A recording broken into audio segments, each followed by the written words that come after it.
হয়তো এই সিগারেটটা অনেক ছোট, কিন্তু এর ক্ষতিটা একটা মেট্রো রেলের থেকেও বড়।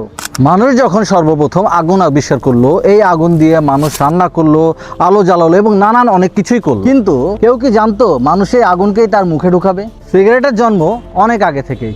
সর্বপ্রথম আমেরিকান আদিবাসীরা তামাক পাতা জ্বালিয়ে ধোঁয়া টানতো, এটা ছিল তাদের ধর্মীয় আচার। কিন্তু এই যুগে মনে অনেক আনন্দ, লাগা সিগারেট, বউয়ের জ্বালা, খা সিগারেট, গার্লফ্রেন্ডের প্যারা, ল সিগারেট, অফিসের চাপ, টান সিগারেট। মানে স্ট্রেস মনে হলেই কি তাহলে সিগারেট? আরে ভাই, এখন পরীক্ষার চাপ আসলেই মানুষ ধর্মীয় আচার ভেবে সিগারেট কেনা বেশি বাড়িয়ে দেয়। 20 শতকের শুরুতে বড় বড় কোম্পানি এই সিগারেটকে বানালো একটা অন্য ধরনের স্টাইল।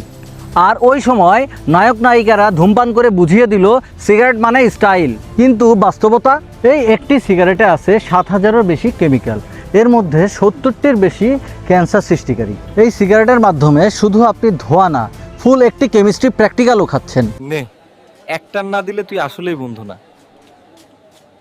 সিগারেট খাওয়ার সবচেয়ে বড় টার্গেট গ্রুপ হলো বন্ধু বান্ধবের চাপ।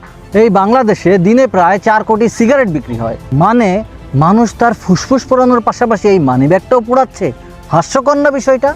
মানুষ এক প্যাকেট সিগারেটের দামে অনায়াসে একটি বার্গার খেতে পারে, কিন্তু আপনি একটি বার্গার না খেয়ে খাচ্ছেন সিগারেট আর বানাচ্ছেন কাশি।